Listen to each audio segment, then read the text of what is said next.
Minha tarefa aqui é falar sobre o Tribunal de Contas. Então tem algumas coisas aqui que são entendimento do tribunal e eu vou prontamente repassar, porque o que não significa dizer que necessariamente eu concorde.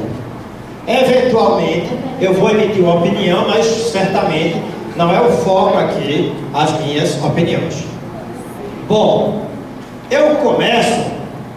Foi isso que eu fiz? Ah, sim, tá certo. Eu começo essa exposição falando de súmulas, tá? E por que súmulas? Eu trouxe súmulas de algumas decisões do Tribunal de Contas. Tem pessoas aqui que sabem muito bem o que é uma súmula, mas tem gente que não sabe, tá? Então me permitam, aqueles que já dominam o conteúdo, o assunto, que eu explique o que é uma súmula. A súmula é uma jurisprudência consolidada, digamos assim. No direito, nos tribunais, nós temos julgados, a gente costuma chamar de precedentes, quando você tem um julgado. O que é precedente? É um julgamento anterior. Um ou alguns. Imagina que tem uma situação específica, você não tem muitos julgamentos, só tem um, tem dois, tem três. Isso são precedentes. É importante para convencer outros juízes, mas a ideia do precedente é que não está consolidado. Nós costumamos chamar de jurisprudência quando existem correntes, ou seja, já existe um volume maior de julgamentos. A gente chega até a falar em jurisprudência majoritária e jurisprudência minoritária, tá? Mas você já vai ter um volume maior do que os meros precedentes. E a súmula é a consolidação. É aquele momento em que o tribunal diz assim: eu, quando for julgar, vou julgar dessa forma. Pode ser revertida? Pode, tá? Num processo de discussão, pode ser que uma súmula caia, seja alterada, não é? Mas ela é muito mais forte do que uma jurisprudência e muito mais ainda que o precedente, que o mero precedente. Tudo bem? Podemos avançar? Então eu trouxe aqui algumas súmulas que interessam a gente como previdenciário. O meu prazo é até o que? Eu falo até o que? 8h30, é isso? Da noite? 15h30. Ah, beleza, tranquilo. Bom, súmula 7 do TCE, tá? Isso está no nosso site. Você pode colocar no Google TCE-PE súmulas que você encontra isso aí, tá? Súmula 7. O parcelamento de débitos previdenciários não sana irregularidades praticadas em exercícios anteriores. Isso foi uma luta nossa, tá? Uma luta do corpo técnico. Porque simplesmente o prefeito parcelava, não recolhia, né? Parcelava, e aí, no que parcelou, parecia que resolveu. Claro que não. Porque ele pode até repor o que o regime próprio perdeu. Só que se o regime próprio tivesse recebido antes, ele teria aplicado. Ele tinha pego recursos no mercado. Como ele não aplicou, ou gerou desequilíbrio atuarial para o regime próprio, ou se o município cobriu o desequilíbrio, o erário é que pagou. Aqueles juros que haveria foi prejuízo para o erário. Então, essa súmula ela é importante nesse sentido de responsabilização. Súmula 8. Os parcelamentos de débitos previdenciários não isentam de responsabilidade o gestor que tenha dado causa ao débito, ou seja, aquele que não recolheu. Era uma preocupação nossa também, porque o problema ficava no gestor do regime próprio e não em quem não recolheu, né? Salvo se demonstrar força maior ou grave queda na arrecadação. O último julgamento do tribunal é que não adianta dizer que teve queda, que teve força maior, é preciso provar. Então o gestor precisa provar essa questão. Compete ao Tribunal de Contas julgar as contas das pessoas físicas responsáveis pelo regime de previdência, não tendo as auditorias e emissão de certidões do Ministério da Previdência a aptidão de, isoladamente, tornar as contas regulares. Simples. É dizendo que uma coisa é o que o Ministério da Previdência, e agora não mais Ministério, entende, e outra coisa é que o Tribunal entende. Isso é típico do Judiciário, não há muito o que comentar em termos de novidade. Tá? Súmula 10. Eu devo dizer que, principalmente depois desse discurso que eu fiz aqui no começo, né, fica claro que não é uma súmula que me contempla. É uma discussão interna, na qual eu fui derrotado, mas que está claramente consolidado, tá? Consolidada. Então, consequentemente, eu estou achando que o som está... Agora foi o microfone que parou.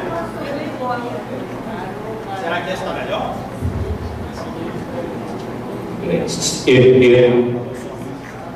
Alô? Agora, né? Agora. Está no mesmo volume? Bom, não, está bem melhor. Não sei o quê. Bom, houve um processo de discussão interna no tribunal e prevaleceu esse entendimento, tá? Então, apesar de não contemplar o meu sentimento, mas é uma coisa que nós devemos ficar alertas. A alegação de obediência hierárquica ao prefeito não isenta de responsabilidade o gestor do fundo ou Instituto de Previdência que deixou de comunicar tempestivamente as irregularidades ocorridas ao Tribunal de Contas, bem como nos casos de não repasse de recursos, saque indevido ou desvio. Então, o que a súmula 10 diz é que não basta cobrar o prefeito. É preciso informar o Tribunal de Contas nesses casos de saque, nesses casos de não recolhimento. Tá? Vejam, já que essa é a regra, né, eu acho que manda quem pode e obedece quem tem juízo, infelizmente, a gente tem que ser sábio. Como é que eu vou comunicar ao prefeito? É o que eu recomendo, sabe? É que é preciso que haja uma certa habilidade nesse processo. Eu vou chegar simplesmente mandar uma carta dizendo que ele vai ser punido. Não, eu compreendo que quando existe uma subordinação hierárquica, existe uma situação muito delicada. Mas estou pegando aqui umas referências lá de Bernardo, uma vez numa palestra, que ele dizia, é preciso saber como colocar. Primeiro ato que eu faria, eu visitaria o prefeito informalmente. Visitaria e mostrava essa súmula. Isso se não está tendo, imagina que o teu município não tem contribuição não recolhida, não há dívida. Imagina que não há dívida do teu município, do município com regime próprio. Se não existe, ótimo, se antecipe. Ok? A palavra de ordem é se antecipar. Não espere o atraso. Faça antes. O que é que eu faria? Eu visitaria o prefeito, visitaria os secretários responsáveis por recolhimento, visitaria a Câmara, exatamente, Célia, obrigado, e mostraria essa súmula. Autarquia, se tiver, mostraria essa súmula. Mostrou o quê? Assim, olha, tem essa súmula, tem essa previsão aqui, precisa recolher pontualmente. Se eu não cobrar e não disser ao Tribunal de Contas, eu vou ser punido, eu posso pagar uma multa grave, eu não tenho dinheiro para pagar multa. E eu vou te informar isso por ofício. Vejam, o lado humano já alivia, o contato preliminar já alivia o conflito. Ok? Então, primeiro, contato pessoal. Segundo, ofício em tempos de paz. Ou seja, em tempos em que não tem ainda não recolhimento. O que acontece? Caso não aconteça o não recolhimento, você já vai estar muito mais respaldado e politicamente muito mais legitimado, esta é a palavra, para cobrar, né? Você vai pessoalmente, mais uma vez, conversa e diz que tem que mandar o ofício. E aí o ofício você vai mandar com a linguagem. Eu até proponho, Adilson, que a APEB elabore modelos de ofícios que hajam, porque nem sempre o gestor tem essa habilidade de redigir. E uma redação mais cautelosa ou menos cautelosa pode ferir suscetibilidade, né? Por esse motivo, eu acho que se a APEB preparasse alguns modelos, seria uma forma de compartilhar com todos. É uma sugestão. Mas, enfim, esta é a regra. Súmula 11. O prefeito deve ser chamado a se defender no mesmo processo, caso a irregularidade apontada nas contas do fundo ou instituto seja não repasse de recursos ou outra irregularidade do regime próprio de que tenha participado. Achei importantíssima essa regra, não é? Porque ao tratar isoladamente a irregularidade, vejam o que acontecia nos processos do tribunal. Você tem um processo de prestação do Instituto de Previdência. A equipe técnica apontou. Aí, naquele ponto, disse, não, mas a culpa foi do prefeito. Ok. Mas o prefeito não foi chamado. Consequentemente, não há sanção para ele naquele processo. Ele não teve nem participação, ele não foi chamado para se defender. Ou, se houvesse uma punição, o processo voltava para ele se defender, para depois ter uma punição. Aí o que acontecia? Quando da análise das contas do prefeito, ninguém apontava isso e o prefeito não se responsabilizava, né? Prefeitos e outros secretários, né? Então, essa súmula, ela é interessante porque ela diz, olha, os processos, aconteceu uma irregularidade que envolve o prefeito e outros secretários, na verdade isso não é só em relação ao prefeito, né? Devem todos ser chamados ao processo para se defender. O princípio da ampla defesa, né? O princípio da ampla defesa. Súmula 12. Retenção. A retenção da remuneração de servidor como contribuição e o não repasse ao respectivo regime poderá configurar crime de apropriação indébita previdenciária e deve ser comunicado ao Ministério Público considerando as contas anuais, né? Isso aqui me permitam, se alguém depois tiver dúvida, a gente pode abrir uma pergunta. Me parece que é autoexplicativa, eu vou tentar focar nas outras coisas. Os valores indevidamente não recolhidos à Previdência, contabilizados ou não, devem ser considerados como despesas para os limites da Lei de Responsabilidade Fiscal. Ou seja, mesmo não recolhendo, conta para os limites da LRF. Faz sentido, né? Eu vou passar nessa 14? Não, eu vou falar agora. Compete ao Tribunal de Contas recomendar a extinção dos regimes próprios que sejam inviáveis após deliberação sobre a situação contábil e atuarial. Eu queria fazer uma proposta à APEP e até à ADEP nesse ponto, tá? Eu acho que vale levar essa discussão para uma reflexão com o Tribunal de Contas. Vejam, o corpo julgador é um corpo multidisciplinar.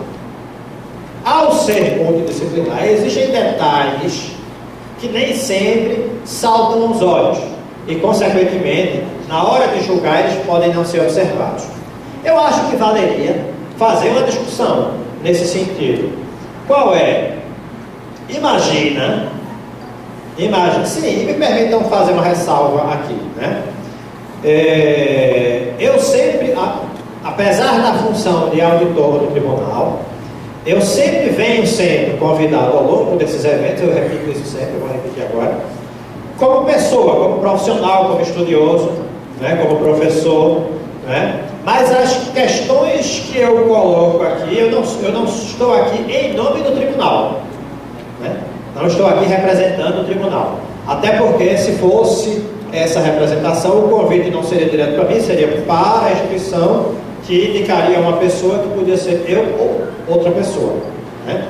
Isso é que me dá uma certa liberdade de fazer essas reflexões com vocês. E aqui eu coloco o seguinte: extinção do regime próprio. Osório até falou um pouco disso pela manhã, né? É uma solução. Eu já escutei muita gente dizendo: tem que extinguir isso tudinho. Aliás, deixa eu contar uma coisa para vocês. É muito comum no começo de mandato, quando eu estou fazendo uma palestra, alguma exposição, chega o prefeito para mim e diz assim: eu quero extinguir o meu regime próprio. E eu dou uma resposta de 15 segundos. E essa resposta de 15 segundos, não preciso falar muito, faz com que o prefeito diga imediatamente: então não quero não. Não precisa falar muito para ele compreender. Compreender o quê? Imagine essa situação, que infelizmente atinge vários municípios. O município não forma poupança. Eu sei que tem aqueles que a receita é maior que a despesa, mas nós temos outros que o custo dos benefícios previdenciários é maior que as contribuições. Então imagine comigo essa situação. Eu tenho a contribuição mensal do servidor em 100 mil, a despesa é 300 mil e o erário completa com 200. Tudo bem? Tem vários municípios nessa situação, não é? O próprio estado de Pernambuco está nessa situação. Ok? Eu extingo o regime próprio. O que é que acontece? Receita zero. Aqueles 200 mil que eu gastava, agora 50 mil, ou 300 mil. Aumentou em 100 mil. Tem muitos municípios que o custo aumenta muito mais. O custo aumenta muito mais, né? Então, o problema é que muita gente pensa que extinguir regime próprio é mandar os ativos e os aposentados. Aí eu vou voltar para o que eu falo para o prefeito. O prefeito chega para mim e diz assim: eu quero extinguir o regime próprio. Aí eu digo assim: você está ciente que os aposentados vão continuar sendo pagos por você? Não, durei 15 segundos, né? A resposta é: então quero não. Ele pensa que vai passar os aposentados para o regime geral. No começo de mandato, isso é muito comum, né? Então, mesmo que o regime próprio, sim, outra coisa. Eu recomendo que vocês digam o mesmo quando chegar o prefeito, porque já vários gestores me contaram que querem fazer a coisa certa. Aí chamado para uma reunião, está o secretário de Finanças e está o prefeito. Aí eles dizem: a gente quer acabar com o regime próprio. Como que diz? Você vai perder seu carguinho, né? A ameaça para você não querer fazer, você quer fazer a coisa certa, ele diz assim: você vai ficar me incomodando? Eu acabo com o teu carguinho, né? Pensam que a gente está só preocupado com o cargo, né? Quando quem incomoda, entre aspas, o prefeito e o secretário de Finanças está preocupado com a sustentabilidade do regime. Então, nesse caso, se o prefeito ou os secretários disserem para você: a gente está pensando em acabar com o regime próprio, aí você faz conta, diz o que eu digo, né? Olha, mas você está ciente que os aposentados continuam com a gente, vocês são novos ativos, eles vão fazer um coro: então não queremos não, né? Com certeza. Então, só que tem um detalhe, eu só disse uma parte da maldade, né? Olha a lei 97/17. A lei 97/17, no seu artigo 10, diz assim: no caso de extinção do RPPS, o ente federado que extinguir assumirá integralmente a responsabilidade pelo pagamento dos benefícios. Tranquilo, isso eu já falei para vocês. Mas, olha o detalhe. Olha o detalhe. Bem como daqueles benefícios cujos requisitos necessários à sua concessão foram implementados anteriormente à extinção do regime próprio. Ok? Então não é só quem já está aposentado que vai continuar sendo pago pela folha do regime próprio, né? A despesa vai continuar aumentando em breve, nos próximos anos, né? Porque o servidor ativo que migrou para o regime próprio, para o regime geral, aliás, continuou contribuindo, chegou o dia, foi lá na agência do INSS, quero me aposentar. Aí o funcionário do INSS diz assim: epa, você cumpriu os requisitos antes, volte que quem vai pagar é o seu município. Está lá o servidor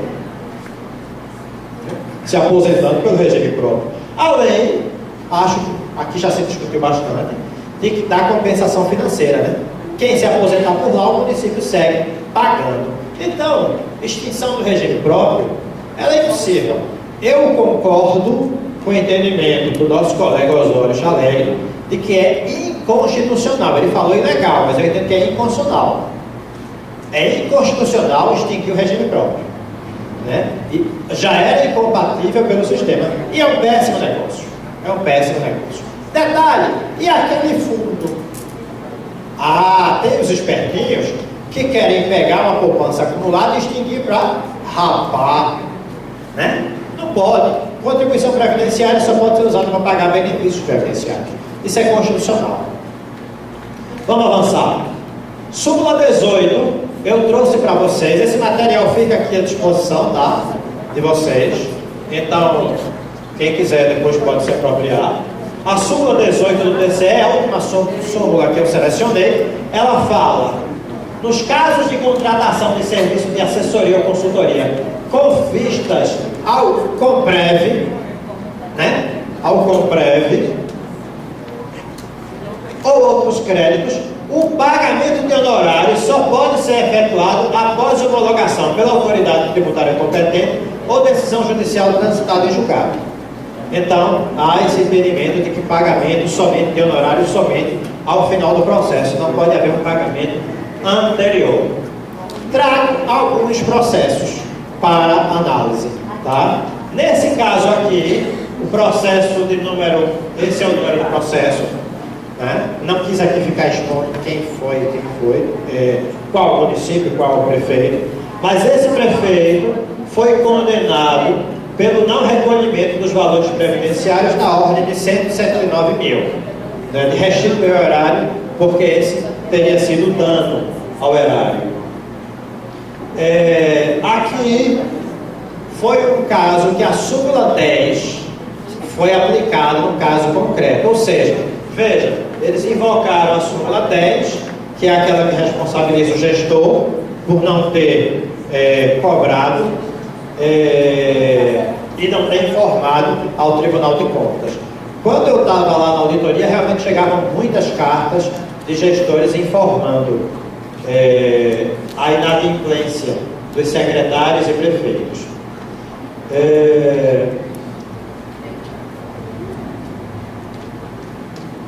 Eu só faria mais uma proposta aqui à PEP, né? Porque ao prefeito, não seria ao prefeito e governador? O Tribunal de Contas também não julga o regime próprio do Estado, né? Ok? Eu acho que merecia um ajuste essa súmula. Aqui um caso de concessão vitalícia a pensão vitalícia a ex-vereador. Qual foi o entendimento do tribunal? Em casos excepcionalíssimos pode ser concedido. Aí ele diz assim: excepcionalíssimos é quando o município tem que conceder uma indenização para a família, ou grandiosos serviços prestados que fogem ao comum. Bom, isso já é uma outra discussão. O que é fundamental para a gente é que, mesmo nesses casos, não é o RPPS quem paga. Quem paga é a prefeitura. Exatamente.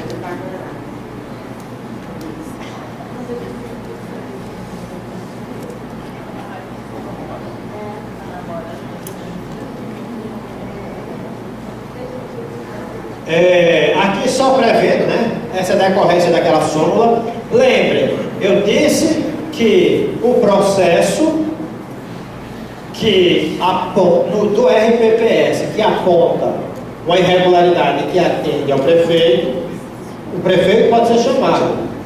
Resultado, no caso concreto, a conclusão é que é sim, nesse caso, possível aplicar uma multa ao prefeito. Deixa eu ver o que temos aqui nesse caso.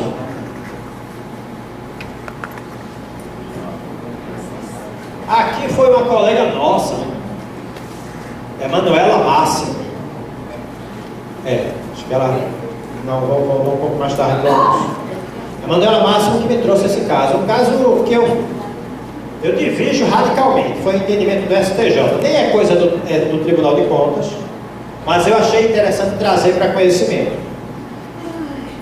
Na época, o cargo comissionado, antes de 98, né, ele podia ser vinculado ao regime próprio, ele contribuía para o IPSEP. E o STJ entendeu que aquele tempo era de regime geral e não de regime próprio. Acho que o STJ foi muito mal, jogou muito mal. Por quê? Nesses regimes, até 98 a contribuição a previdência era premial, não se falava em contribuição. Logo, não tinha como contribuir para o regime geral nem para o regime próprio. O que acontecia no convênio com o IPSEP, vários municípios aqui tiveram esse convênio, é que o município e o servidor contribuíam para o Instituto de Previdência dos Servidores do Estado, IPSEP, pagando pensões e saúde. E na hora de se aposentar, ele se aposentava pela folha. Ele continuava na folha aposentado. Ora, havia sim o regime próprio, excelência. Havia. Era o regime próprio informal? Era. Era mal amanhado, como minha mãe gosta de dizer? Era. Mas é tal qual o da União hoje. Não tem nada de novo. A União já faz isso, excelência. Faz isso até hoje. Né? Até hoje, um servidor da União, que é de um ministério, quando se aposenta, continua na folha do ministério. Eles estão na pré-história. Então, o STJ, eu entendo que foi mal, mas ele tem a vara, né? Ele tem a caneta. Então, esse entendimento é interessante, porque a gente precisa ter precedentes, porque são os casos nossos. Só tem um detalhe bom, e é por isso que eu trouxe para cá. Qual é o detalhe bom? Ora, se era do INSS, nós temos direito a compensação previdenciária. Vamos buscar a compensação previdenciária desses cargos comissionados com base nesse julgamento. Tá? Direito de delícia, né? Direito previdenciário ainda mais. Você nesse sertão, esse calor, depois do almoço, né? Dá uma vontade de discutir previdência, né? Desejo. E quando você vê um tema palpitante desse, instigante, parece aqueles filmes que você está indo para um canto e de repente surge um fato novo assim e muda tudo, né? O que era um absurdo fica bom. Né? Pronto, aqui foi a parte daquele julgamento, aqui o julgamento, quem precisar teluar. Aqui são os dados de julgamento e aqui é o trecho em que a ministra, no seu voto de relatora, ela coloca: desta feita, uma vez que o sistema previsto pelo IPSEP não contempla o benefício de aposentadoria, os valores pagos aos ocupantes de cargos comissionados e aos empregados contratados por tempo determinado pelo extinto ITEP, com o servidor do ITEP, devem se submeter à contribuição para o RGPS. Ok? Então você vai brigar pela compensação com essa regrinha maravilhosa. Ó.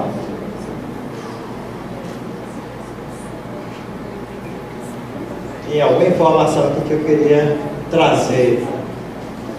Sim, eu falei só de cargo comissionado, né? Mas até 98, várias situações eram regime próprio. Aqui ela já dá à luz cargos comissionados e contratos temporários.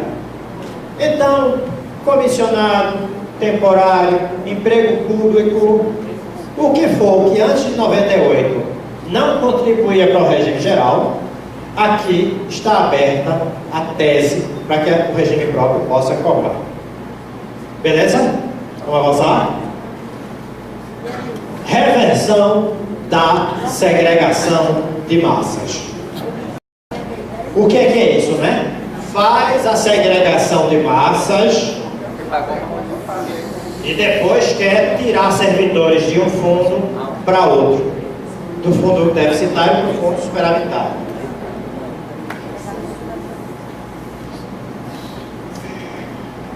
Quando eu era presidente da Reciprev, na verdade isso, pessoal, vamos ser francos aqui entre nós, tá? Isso era totalmente previsível. A segregação de massas ia dar problema.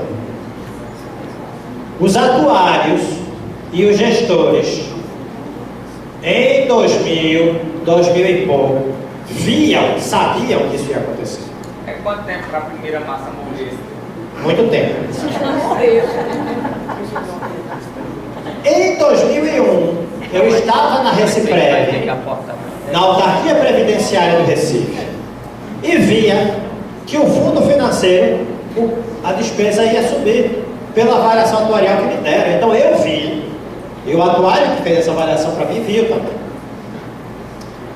E aí, naquele momento, eu propus a criação de um fundo moderador, um terceiro fundo, que era para quando isso acontecesse, esse fundo ser disparado. Então, vamos ser bem transparentes. Somos responsáveis. Quem estava atuando naquele período e vivenciou, também é responsável pelo que está acontecendo. Tá? Ricardo, por que a Reciprev não fez isso então, já que você estava lá? Eu saí antes da aprovação do projeto de lei. Mas no modelo inicial que eu fiz, tinha um fundo moderador. Tá? Infelizmente, não posso responder pelo que aconteceu depois. Bom, o que é que eu recomendo, pessoal? O TCE-PE vai julgar. Foi uma das coisas que eu peguei amanhã de hoje para ver se tinha algo novo, porque a gente pega esses julgamentos, mas tem muita atualização, né? E eu deixei para fazer isso hoje, porque eu podia atualizar essa palestra ontem e hoje já tem novidade.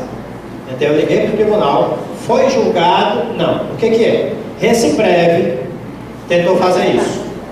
Houve uma cautelar, a cautelar foi cassada, mas o processo ainda vai ser julgado. Então, eu sinceramente não recomendo que ninguém faça isso. Ou, se fizer, que tenha consciência do alto risco que está correndo. Por quê? Porque o tribunal pode dizer, não pode de jeito nenhum. Ele pode dizer, pode, nessas condições. Ou ele pode dizer, pode, e não precisa de condição nenhuma. E qualquer decisão que você tomar hoje, e eu espero que o seu setor jurídico tenha lhe alertado, tenha sido responsável de lhe alertar sobre isso, né? O seu setor jurídico, a sua consultoria, o que for, que qualquer decisão pode gerar um problema grande lá na frente, tá? Quais são as posições que existem no Tribunal de Contas? Deixa eu ver aqui. Pronto. Tem um entendimento no corpo técnico que não pode de jeito nenhum. Que são fundos diferentes, com destino diferente, e não se podem comunicar em hipótese alguma. São contratos que teriam sido feitos lá no início. Tá? Eu estou colocando que é preciso ter cautela, porque se essa posição interna ganhar, quem fizer isso vai ter problema. Talvez não dê mais para resolver no regime próprio, porque o dinheiro já foi sacado. mais pessoas vão responder, podem se submeter a uma multa ou alguma situação desse tipo, né? E mais uma vez eu digo, eu espero que os assessores de vocês, sejam internos ou sejam contratados, estejam lhes alertando sobre isso. Qual é a minha opinião? Né? Eu já disse que tem uma corrente forte que diz não pode se comunicar em hipótese alguma. Qual é a minha opinião? Inclusive, houve uma consulta de um município lá e eu me manifestei assim nos autos. Eu disse o seguinte: primeiro, é preciso ver como é que está a base de dados do município. A projeção atuarial que propunha a fusão dos fundos dizia assim: a base de dados não é confiável. Eu digo, oxente, né? Porque veja, imagina que você vai fazer uma viagem em dezembro. Você diz assim: se eu juntar todo mês R$200, eu junto dinheiro para fazer essa viagem. Eu fiz uma pesquisa dos custos de que eu vou gastar lá, nesse lugar onde eu vou. E por isso eu estou prevendo que vou juntar R$200. Aí eu digo assim: eu vou reduzir de 200 para 100, mas aqueles dados da minha viagem não são confiáveis, eu não fiz uma pesquisa séria não. Ora, se você está planejando uma viagem, disse que a sua pesquisa de despesas na viagem não é confiável, você não sabe se o preço da refeição é aquela que você disse que vai ser, você não sabe se a hospedagem vai ser aquele valor, e você está dizendo que pode reduzir a poupança que você está fazendo hoje para pagar, não faz sentido, não tem senso. Então, eu acho que para começar a discussão é preciso que se ateste: a base de dados é confiável. As pessoas que já fizeram o meu curso, e aqui eu quero ratificar o convite para principalmente quem for da região, na próxima semana em Petrolina, como eu disse, o curso é gratuito, reforçando a quem chegou depois. O curso na quinta e na sexta é oferecido pela Escola de Contas, né? Acredito que vai ser na própria inspetoria, e é um curso gratuito. E no meu curso eu costumo mostrar vários casos em que um erro da base de dados desmonta toda a estratégia que nós montamos, né? Então, para mim, essa é a primeira questão. A segunda é: as premissas são confiáveis? As premissas da avaliação atuarial são adequadas à realidade do município? Porque se não forem também, você pode ter premissas maravilhosas que não se realizam na prática, né? Se isso acontecer, eu diria, caminha para o equilíbrio atuarial. Se caminhar, eu defendo. Por exemplo, imagina que eu sei que infelizmente isso não tem, mas imagina que o fundo previdenciário tem um superávit tão grande, atuarial, financeiro não, atuarial, tão grande que cobre o do financeiro. Oxe, junta e o fundo sobe. Se essa medida mantivesse o fundo capitalizado saudável, eu acho que seria razoável, tá? Agora, se é só para torrar o dinheirinho agora, para a bomba explodir depois, aí, meu querido, a coisa é séria, a coisa é séria. Então, se há uma estratégia que visa ao equilíbrio atuarial, ok. E aí eu queria compartilhar o que eu coloquei nesse meu parecer, tá?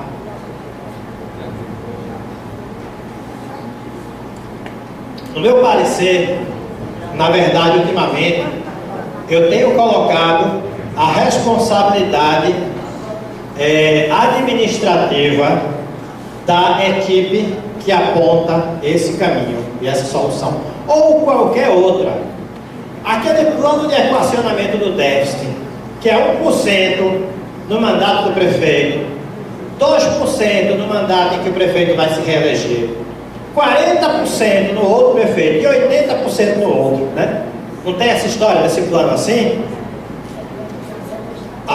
eu também acho que se aplica a esse caso.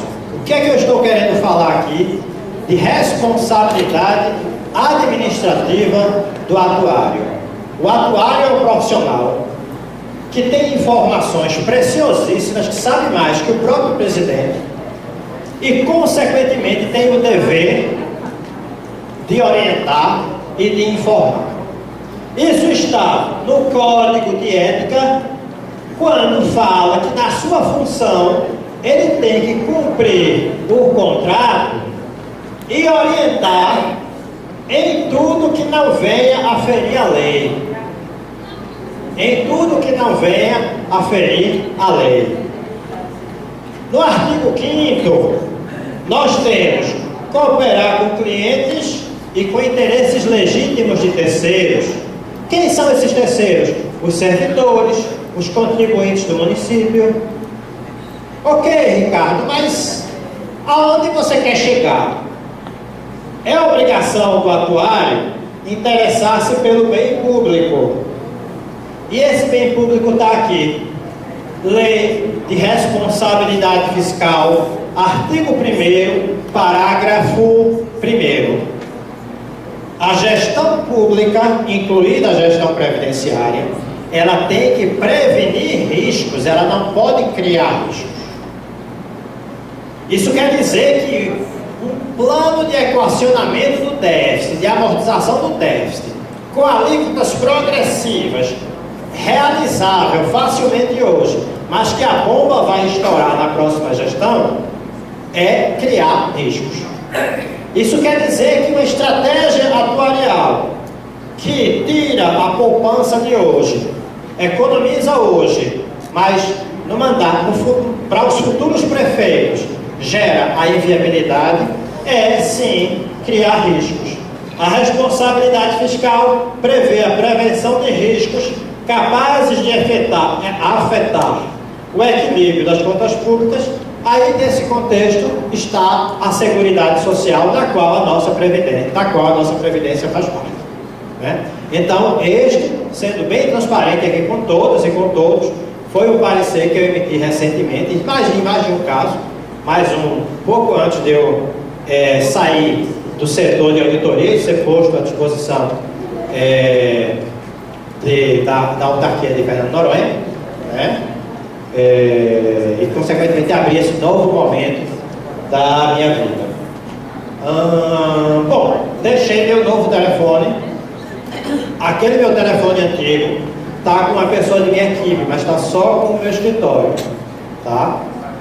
Então, por conta disso, aos colegas gestores, eu sei que muita gente tinha o número antigo.